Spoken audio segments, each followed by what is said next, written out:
பெரியவா திருடிகளே சரணம். நல்லது நடக்கும், நல்லது மட்டுமே நடக்கும். இன்னைக்கு இந்த பதிவில் நம்ம எல்லாருமே ஒரு சில காலகட்டத்தில் கஷ்டப்படுறோம். பிள்ளைகளுக்கு கல்யாணம் நடக்கணும்னு நினைக்கிறோம். துன்பங்கள் வருது, பண பிரச்சனைகள் வருது, ஏதோ ஒரு பிரச்சனைகள் நம்மளை சூழ்ந்துக்கிட்டே இருக்குது இல்லைங்களா? அப்போ நம்ம என்ன நினைப்போம், நம்மளுடைய கர்மா, நம்மளுடைய கிரக நிலைகள் சரியில்லை, நமக்கு நம்ம பண்ண தவறுகள், இந்த மாதிரிலாம் நம்ம நினச்சி நம்மளே சமாதானப்படுத்திக்கிட்டு வாழ்ந்துக்குவோம். இதுக்கு பெரியவ என்ன சொல்கிறாங்கன்னா, நீங்கள் குலதெய்வ கோயிலை மறந்துட்டீங்க, இல்லை குலதெய்வத்துக்கு செய்ய வேண்டியதை செய்யாமல் விட்டுட்டீங்க அப்படின்னா கண்டிப்பாக பிரச்சனைகள் வரும் குடும்பத்தில் அப்படின்னு சொல்லிட்டு சொல்கிறாங்க. அதை தான் இந்த பதிவில் நம்ம பார்க்க போகிறோம். ஒரு நாள் மகாபெரிவா ஒரு கேம்பில் இருக்காங்க. அப்போது அந்த கேம்புக்கு பக்கத்தில் ஒரு கிராமத்தில் இருக்கிற ஒரு குடும்பம் வந்து மகாபெரிவாவை பார்க்க வராங்க. அவங்க பார்க்க வந்த நேரம் மகாபெரிவா பூஜையில் இருக்கிறாங்க. அந்த அணுக்கு தொண்டர் நான் உள்ளே விட மாட்டேன் அப்படின்னு சொல்கிறாங்க. சண்டை வருது, அந்த குடும்பத்துக்கும் அந்த அணுக்கு தொண்டருக்கும் சண்டை வருது.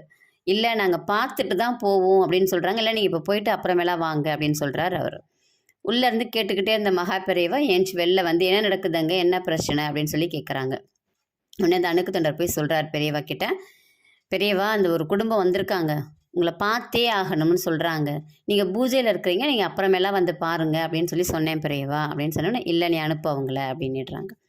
உடனே அந்த குடும்பம் மகாபெரிவா பார்க்க போயிட்டாங்க. அப்படியே கண்களில் தண்ணி வந்து ததும்புது அவருக்கு. அவர் சாஷ்டாங்கமாக அந்த குடும்பம் அப்படியே காலில் விழுந்துடுது. பெரியவா காலில் விழுந்துட்டு திரும்பி எந்திரிச்சு சொல்கிறாங்க, பெரியவா எனக்கு தொழிலில் நஷ்டம், என் பொண்ணுக்கு 30 வயசாகிடுச்சு, என்னால் கல்யாணம் பண்ண முடியல, என் 2 பசங்களுக்கும் வேலை கிடைக்கல, நிம்மதிங்கிறது இல்லை, காசு பணம் இல்லை, என்ன செய்யறதுன்னு தெரியல பெரியவா, கடைசியாக உங்ககிட்ட வந்து நிற்கிறேன் பெரியவா அப்படின்னு சொல்லிட்டு அவருக்கு அப்படியே கண்ணில் வந்து தண்ணி கலங்கி வருது. உடனே பெரியவா, எல்லாம் செஞ்ச, ஆனால் ஒன்றை மட்டும் மறந்துட்டியே நீ அப்படின்னு சொல்லி கேட்குறாங்க. நான் ஒன்றையும் மறக்கலை பெரியவா அப்படின்னு சொல்கிறாரு அந்த வந்தவர்.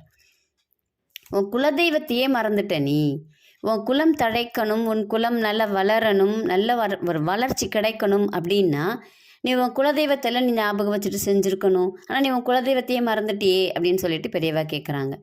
உடனே அவர் சொல்கிறார், பெரியவா எங்கள் அப்பா எனக்கு குலதெய்வம் இதுதான்னு சொல்லவும் இல்லை, குலதெய்வ கோயிலுக்கு கூப்பிட்டுட்டு போகவும் இல்லை, இப்படி தான் செய்யணுங்கிறத சொல்லியும் கொடுக்கல, நான் எப்படி பெரியவா செய்ய முடியும், எனக்கு தெரியலை பெரியவா அப்படின்னு சொல்லிட்டு அவர் சொல்கிறார்.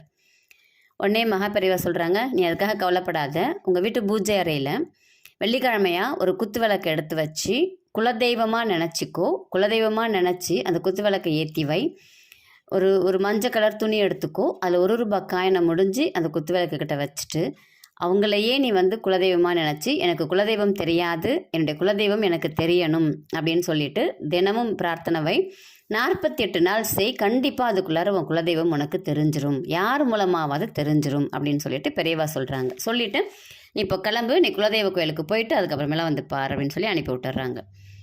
அவர் போயிடுறாரு.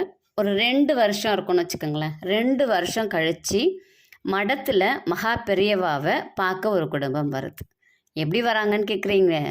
பட்டு வேஷ்டி பட்டு சட்டையெல்லாம் கட்டிட்டு ஒரு இப்போதைக்கு ஒரு 100% வித்தியாசம் இருக்கும். அப்படி ஒரு சந்தோஷமாக அப்போது வந்தது 5 பேர், இப்போ வர்றது 8 பேர். எல்லாம் ரொம்ப சந்தோஷமாக பெரியவாவை பார்க்க வராங்க. பெரியவாவை பார்த்த உடனே காலில் விழுந்து நமஸ்காரம் பண்ணிட்டு எந்திரிக்க சொல்கிறாங்க. பெரியவா ஏஞ்ச உடனே, என்ன அவளை பார்த்துட்டியோ அப்படின்னு சொல்லி பெரியவா கேட்குறாங்க. அவருக்கு அப்படியே தூக்கி வாரி போடுது. ஏன்னா அவங்களுடைய குலதெய்வம் பெண் தெய்வம் தான் அப்படிங்கிறது பெரியவாவுக்கு தெரியுது. நீயா கண்டுபிடிக்கணும் அப்படிங்கிறதுக்காக தான் உனக்கு சொல்லிவிட்டேன். எதை மறந்தாலும் சரி, குலதெய்வத்தை மறக்கக்கூடாது. உன்னால் முடிஞ்ச வரைக்கும் நீ உன் குலதெய்வத்துக்கு செய்யணும். அப்போ தான் உன்னுடைய குலம் தழைக்கும். உன்னுடைய குலத்தில் இருக்கிறவங்க எல்லாருமே நிம்மதியாக இருக்கலாம், சந்தோஷமாக இருக்கலாம் அப்படின்னு சொல்லிட்டு பெரியவா சொல்கிறாங்க. நம்மளுடைய குலதெய்வத்துக்கு செய்ய முடியலை அப்படின்னா வீட்டில் இருந்து கூட நம்ம குலதெய்வத்தை நினைக்கணும், மனதார நன்றி சொல்லணும், மனதார நினைக்கணும். ஒரு சிலருக்கு நேரங்கள் சரியில்லைன்னா குலதெய்வ கோயிலுக்கு போகும்போது தேவையில்லாத பிரச்சனைகள்லாம் வரும். அப்படி பிரச்சனைகள்லாம் வருதுன்னு தெரியுதா?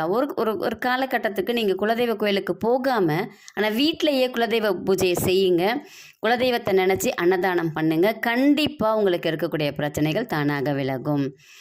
ரொம்ப ஒரு எளிமையான வழி, ஆனால் எல்லோருமே செய்ய வேண்டிய வழி குலதெய்வ வழிபாடு அப்படிங்கிறது. ஏன்னா நம்ம அந்த இடத்துக்கு போகிறோம்னா நம்ம குலதெய்வத்தினுடைய ஆசி மட்டும் இல்லை, நம் முன்னோர்களுடைய ஆசியும் கிடைக்கும். ஏன்னா அந்த இடத்துல நம்மளுடைய முன்னோர்கள் எல்லாருமே வந்திருப்பாங்க, அவங்க மிதித்த இடம் அது. அப்போது அவங்களுடைய ஆசியுமே நமக்கு கிடைக்கும் அப்படின்னு சொல்லிட்டு பெரியவா சொல்கிறாங்க. எல்லோருமே குலதெய்வ வழிபாடை செய்வோம். நம் குடும்பத்தில் இருக்கக்கூடிய பிரச்சனைகள் எல்லாமே தானாக விலகும். நம்பிக்கையோடு செய்யுங்கள், பலனடையுங்கள். உங்களுக்கு ஜாதகம் பார்க்கணும், மலர் மருத்துவம் தெரிஞ்சுக்கணும், மலர் மருந்துகள் வேணும், மலர் மருத்துவ ஆலோசனைகள் வேணும் அப்படின்னா இதில் வரக்கூடிய எண்ணுக்கு தொடர்பு கொள்ளுங்கள். நன்றி, வணக்கம்.